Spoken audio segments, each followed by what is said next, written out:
Are you awake? I thought I heard you get up. Yeah, I'm awake. Sorry, I just can't sleep. Are you thinking about him? Yeah, a bit. Usually get back to sleep, my love. I'm fine. No, it's okay. What else is on your mind? I don't know, it seems weird, but I had one of the most vivid dreams of my life. I saw a fox on a snowy mountain, just looking confused and worried. Those eyes, I can't get those eyes out of my head. She was running in the windy snow, looking for something. Do you think it has to do with you and what's been going on? I don't know. It was just a dream, Rachel. They're not meant to make sense. A lot's happened the past couple days, that's all. Well, if you're not going to sleep anyway, you should tell me. I want to hear. All right.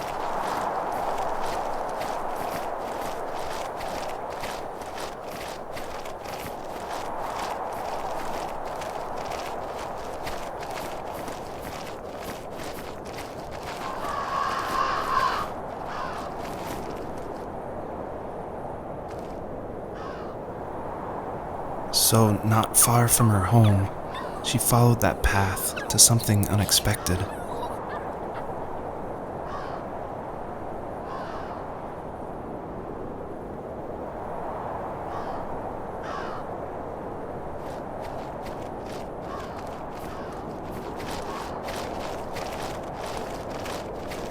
She couldn't stay, though. She had to find her other two children. So she took that path. She followed it towards something ancient. Something with answers.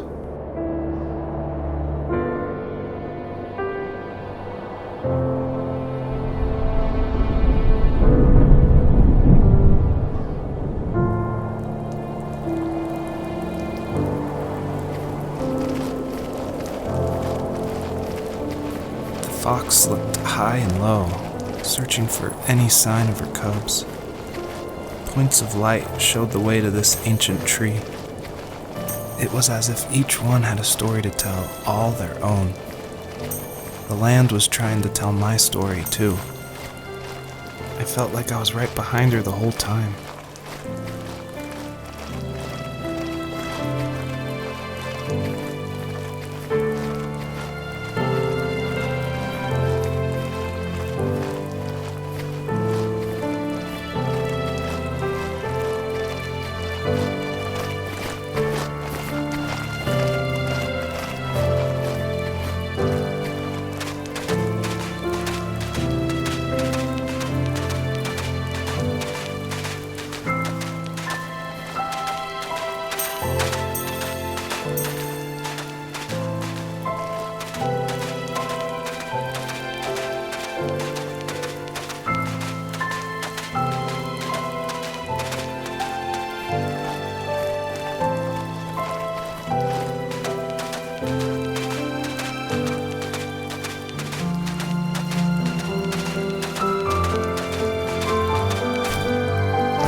Do you remember what my dad did for a living? Wasn't he like a lumberjack? That's one way of putting it. If wood was a canvas, then a carving knife was his paintbrush. Even after working a 50-hour week, even after his hands were more splinters than skin, he would bring home the nicest piece of Alaskan weeping cedar and make me toys. That wooden train was the first toy I can remember, and I loved it. I just knew from a young age I was going to be a lumberjack, like my father.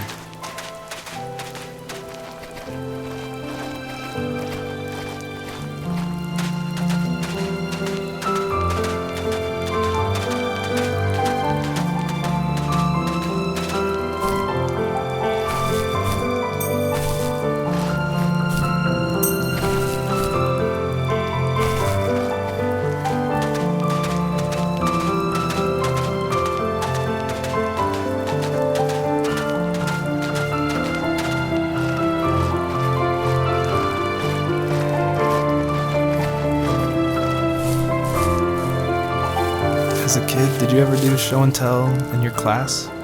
Yeah, I think I only did it once, when I was in the 4th grade. You know how my life was around then. I wanted to show my class what helped pass the time and distracted me, so I brought a dozen paper cranes I had made. I think I told everyone how badly I wanted to be a bird and fly, embarrassingly enough.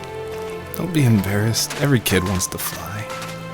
For me, it was another toy from my dad, a wooden boat. I remember guarding it so carefully in my hands as I walked into class. When I sat down, a group of boys immediately made fun of it. They asked which trash can I found it in, or why an ugly log was my favorite toy. When I got up, I didn't even want to tell them my dad had carved it. I said it was a joke gift my friends had given me. Kids can be so cruel. Some of them are. I shouldn't have let them get to me, but it did. It's amazing we bounced back at all.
ask myself, why talk to anybody anyway? Why bother when I'm happy by myself? I started drawing a lot, mostly animals I saw in the woods by my home.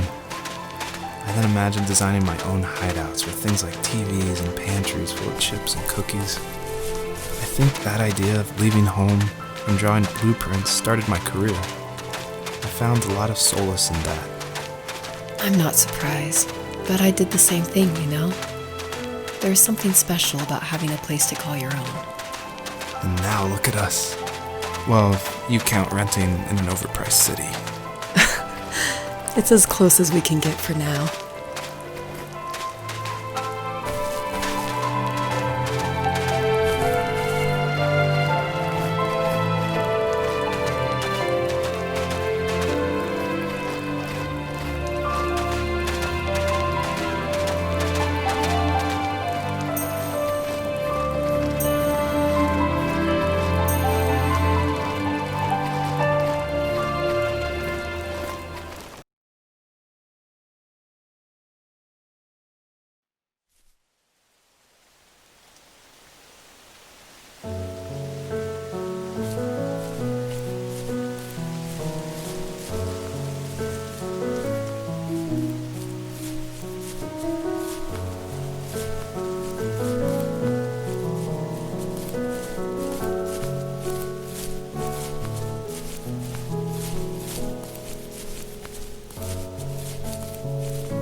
My teenage years were full of sketching, angst, and trouble.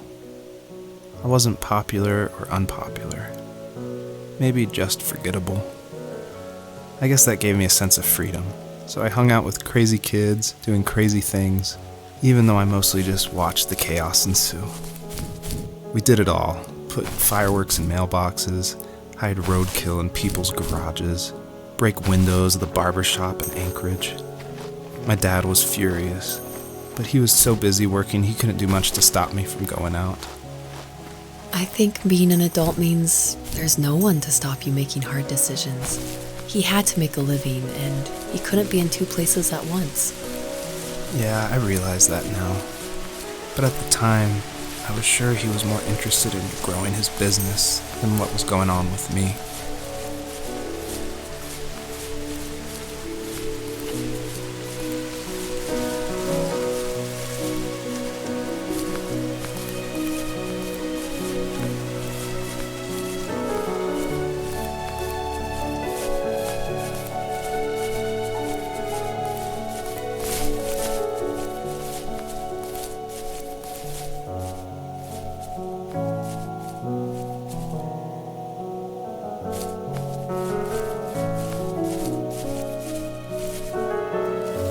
He was working another late night, and my friends were over, saying how bored they were and how they'd come all the way out to my house for nothing.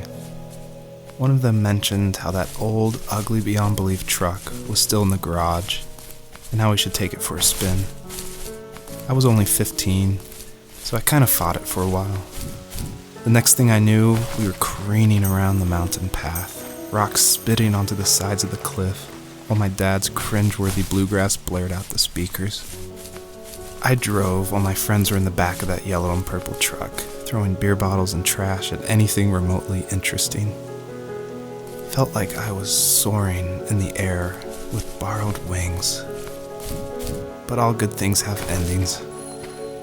A cop outside of Eagle River pulled us over after he saw us send a bottle rocket into someone's yard. What followed was a long night of talking to disappointed adults and feeling smaller than ever.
After he drove me home from the police station, I blew up at him, saying how I never wanted to be like him, how I was going to be someone and leave that hick icebox for good. He just looked forward at the road with tired eyes. I took out that bluegrass tape from the cassette deck and chucked it out the window. In my sage teenage wisdom, I thought I proved the ultimate point, but my dad had a different idea. He slammed the brakes, slowly bowed his head while gripping the steering wheel, and finally looked at me. All he said, like it was a polite request, was, "Make this right." I sat there in silence, fuming, but I eventually got out and combed every square inch of the woods, muttering profanity after profanity. I found it 30 minutes later, near a small waterfall off the road.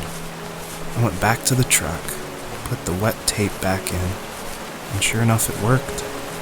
We didn't speak another word to each other the rest of the night. Wow, I knew you were a crazy teenager, but... It's hard to believe, isn't it? It surprises me too. It's like I didn't really know who that kid was back then. I bet my dad thought the same thing over and over. It's almost like he was saying, "Make this right," to himself, more than to me.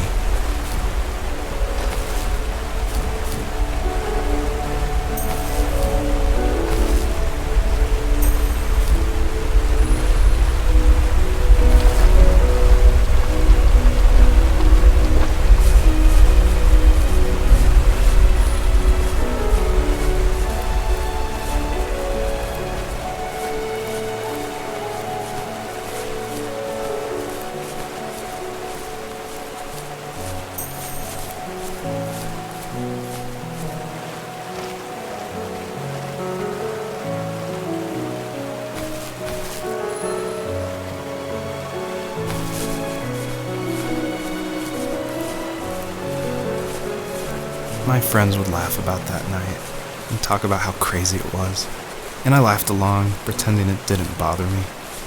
But it did. I imagined my friends growing old in the bush, unable to find that thrill in those godforsaken ice fields.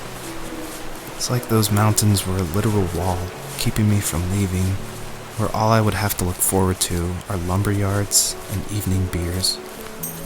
I had to climb over.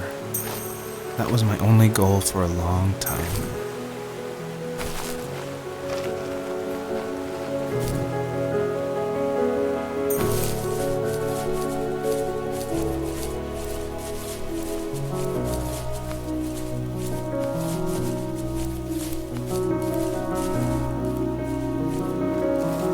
If there was some way I could take my love of drawing and turn it into a way of escape, nothing would make me happier.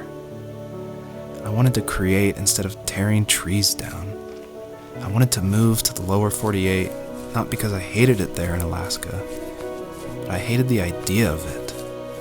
It's like all of that spite inside me had created this monster which followed me around my whole teenage years.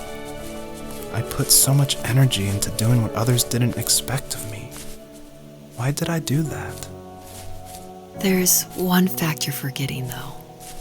If you didn't have that fire in you, we probably would have never met. You're absolutely right. Maybe the destination is all that matters in the end. But then why am I awake? Why am I seeing this fox go on her journey? And why can't I stop thinking about my dad?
On our property, there were old abandoned pieces of a shed and car long left unused. I used to ask him all the time who those people were that left all this junk, and I'm sure he got so tired of hearing it that he made up some elaborate stories how a brown bear ate them and haunted the woods afterwards. What's funny is I think it made those people seem more real, growing up thinking they were still hanging out like they couldn't say goodbye. I used to tell my friends how I could swear I saw spirits move near the water, and that always freaked them out. I guess it didn't bother me, because the way I saw it, they were normal people with old cars and sheds, just trying to figure out how to survive and be happy in the middle of nowhere. It was a cool thought that they didn't want to leave, but you know, I was a weird kid. Well, you had good company since those ghosts like living in a place where they were brutally devoured.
even at my most distant, at the times when I detested him the most, he kept reaching out.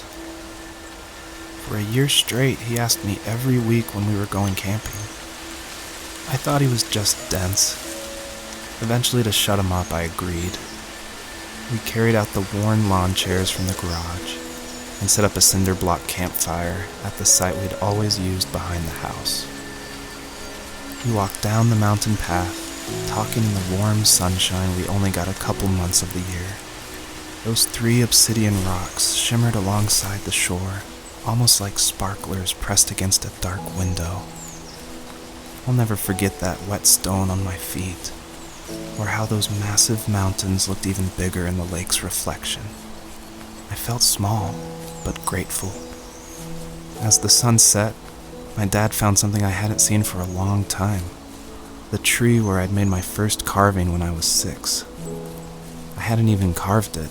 My dad had helped me, but I still called it my tree. Something about seeing my name there made me open up, and we talked about everything that night in that old camouflage tent. I told him how much I loved sketching and design, and how it would be a dream to study architecture in Seattle. I told him how I didn't get along with my friends much anymore, but that I didn't mind being alone. He told me he was there for me, and he joked that if all he had to do was write my name on a tree to finally get me to talk, he would have left me carved logs with novels on them in front of my room every morning. I don't know why it took me that long to realize it, but it was then I knew how much he had sacrificed for me.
We were happiest underneath the evergreens.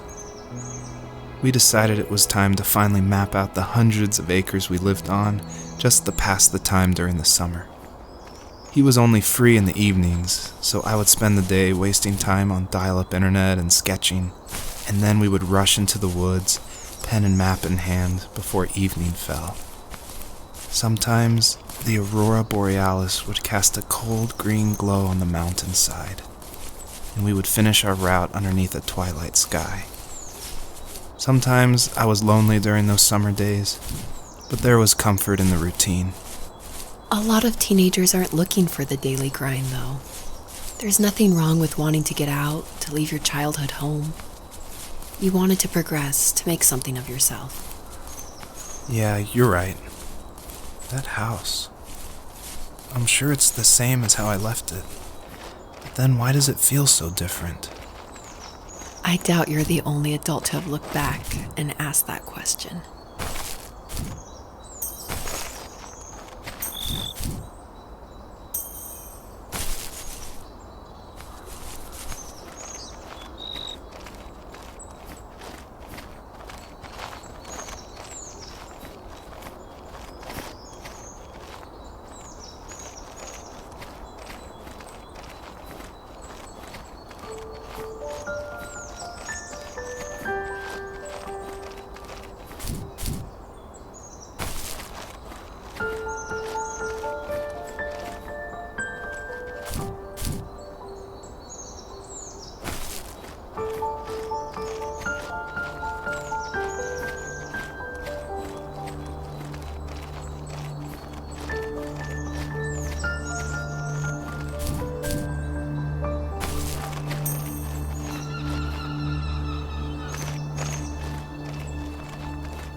My dad built a lot of stuff in his free time. If he wasn't watching fly fishing or reading Tom Clancy novels, he was carving something. He made tons of birdhouses.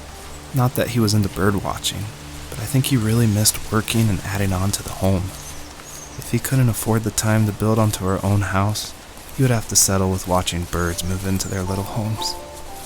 We kept an old mattress in the bed of that ugly yellow truck, so we would drive it deep into the woods and then watch the birds fly into their houses while the sun set. Usually it was accompanied by venison jerky or cold Coke, but not a lot of talking, which is how we both liked it.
Stood nearby, unfazed, like nothing was wrong.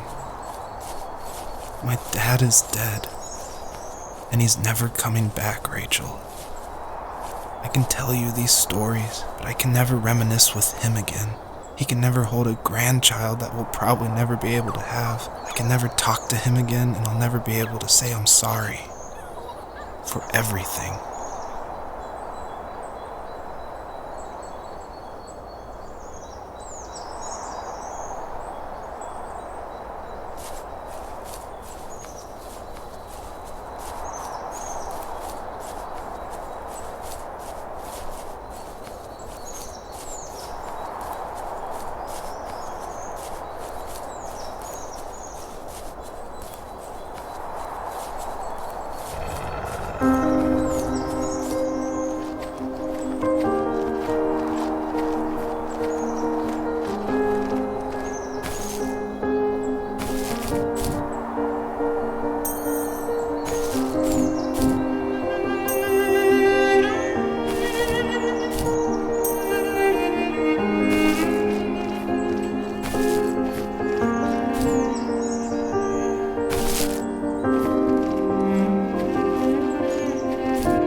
Joseph, you can't go to sleep feeling like this.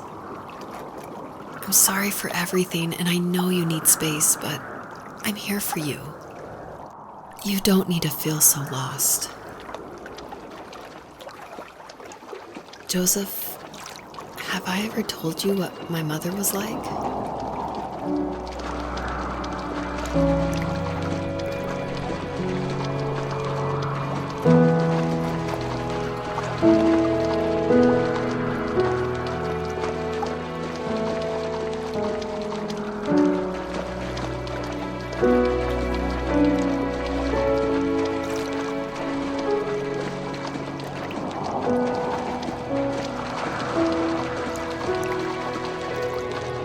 You know what it's like not to have a mom at home. And you know how hard that made my childhood. What helped me was watching the birds in the morning before the school bus came. I thought that my mother was one of those birds, and it made me want to be free like her. My mom taught me how to fold origami cranes while she was in the hospital. So I told myself I would fold one every day until I could fly myself.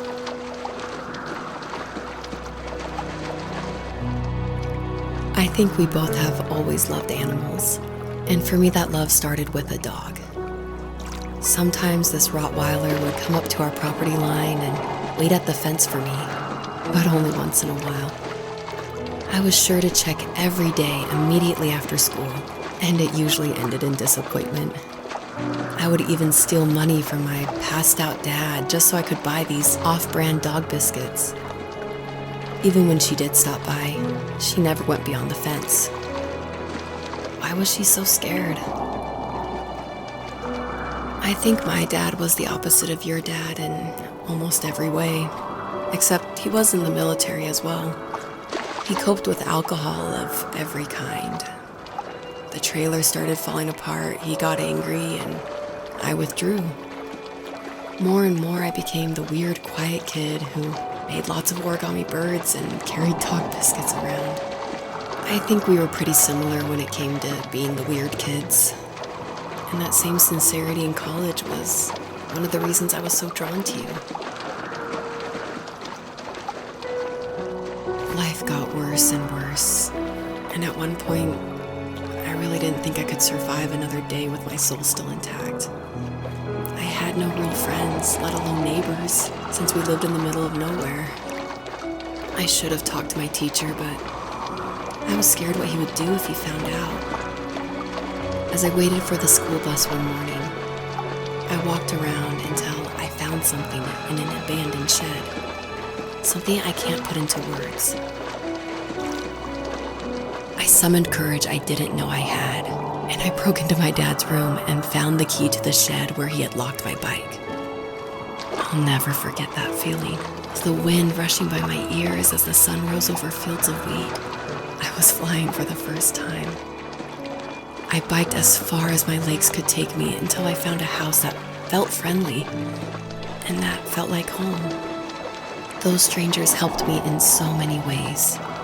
And if it wasn't for them, I wouldn't have found my foster family. And if it wasn't for my parents, I wouldn't have met you. You have strength, Joseph, and you're not as alone as you think. It's all just so pointless. Just waiting for life to happen. It's like having the home I always wanted is cursed out of my reach. The thought of being a parent myself. How could I do that when I couldn't even be a good son? I'm sorry. I know what you're saying. I just don't know how things will work out. These quiet hours will turn into years. We'll wonder which roads passed us by. Then we'll forge a new road together.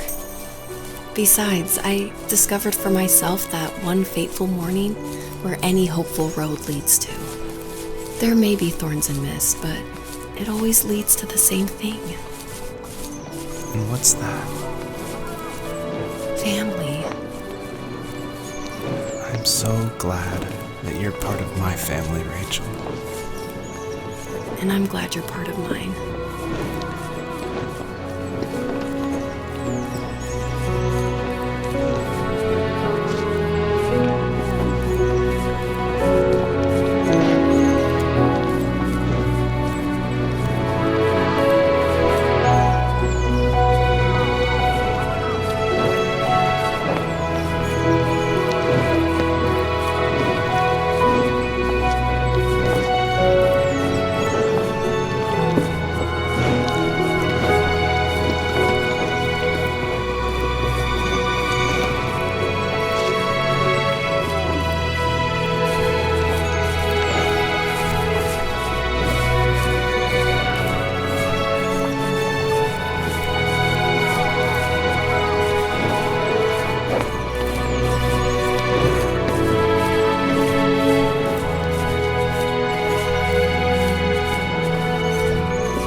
Fox knew her last cub would be waiting for her at the first tree. She was almost there. The rain cascaded onto the Jade Valley where the entrance to the tree was. Life was protected there, because that's where life began. It was now only a mother and a daughter left. Items from my life still dotted the ground as she moved closer to her destination and destiny.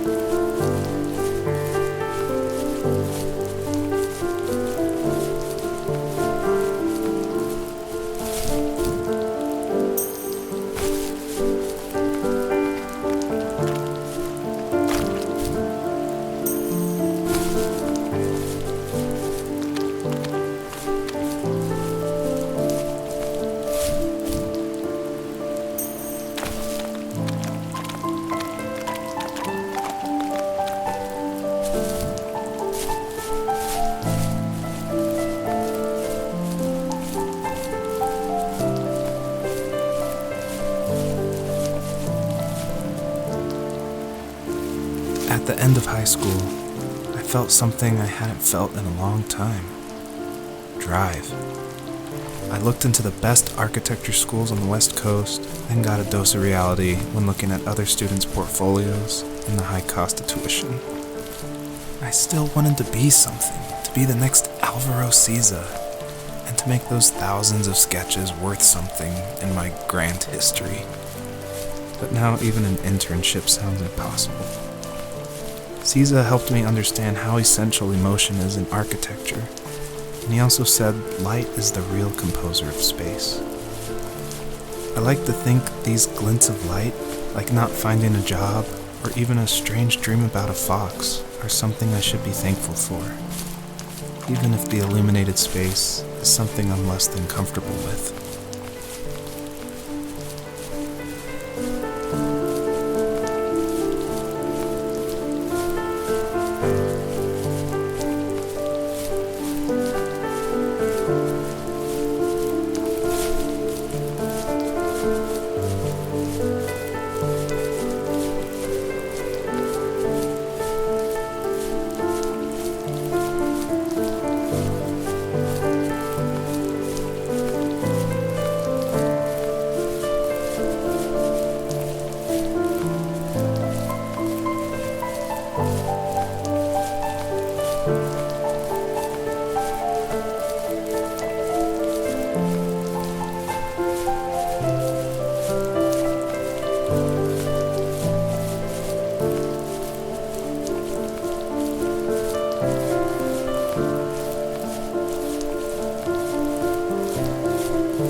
My dad was super supportive with my college plans, to a point.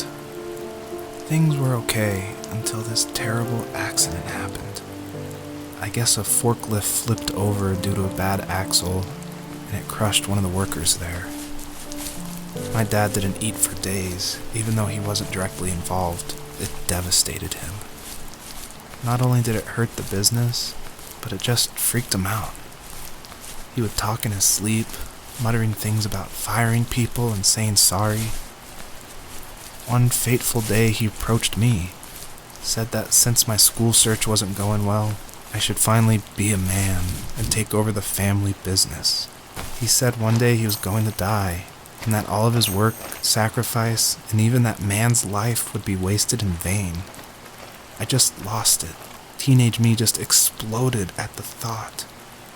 I screwed up. I said things I shouldn't have. He was having a crisis, and I pretty much spit in his face.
Was that the last time you talked to him? No, I called on holidays, and he would call on my birthday. I guess we acted like nothing ever happened, which was stupid. Didn't want to ask about his lumberyard, and I'm sure he didn't want to ask about my job search. I never went back and visited. I think the last conversation we had was about what movies we had seen and what exactly a best boy is in the credits. I thought he would be here so much longer.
In the distance, the first tree illuminated the wasteland. She couldn't go home anymore. She did the only thing she was capable of: moving forward. My dad died alone in the middle of the wilderness. I should have been talking to him more. I should have done a lot of things differently. If the first tree on earth brought life with it, if it taught the birds to sing and fly and showed saplings how to grow, what could it do for us?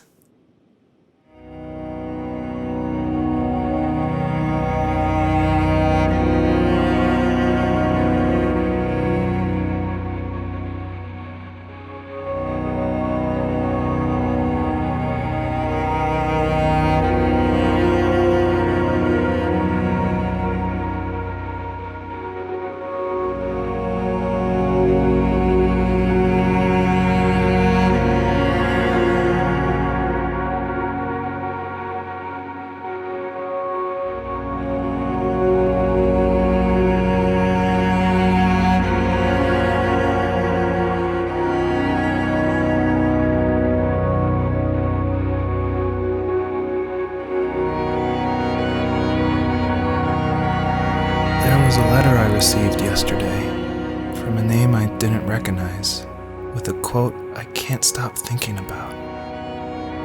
Death is not the opposite of life, but a part of it.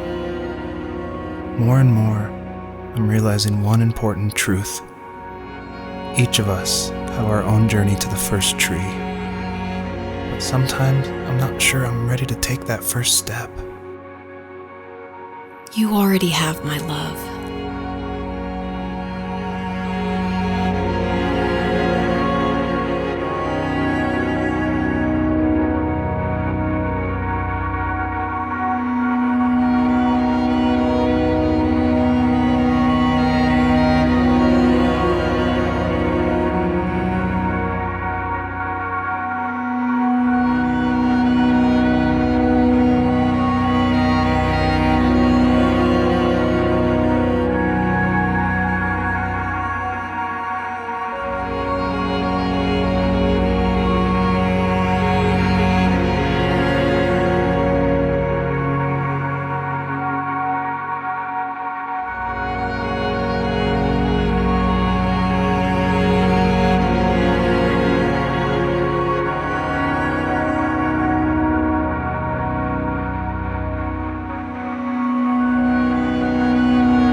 but I have no idea.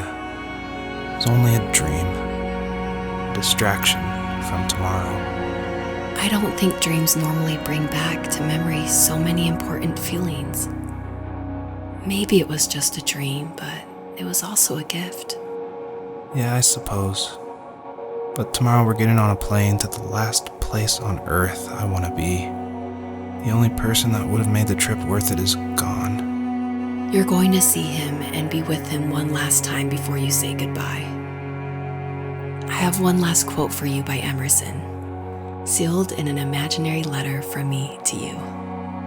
It is the secret of the world that all things subsist and do not die, but only retire a little from sight and afterward return again. Go to sleep, my love. We have a big day tomorrow, but I'll be there with you every step of the way. Thank you. Thanks for listening. Good night, Rachel. Good night, Joseph.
hell?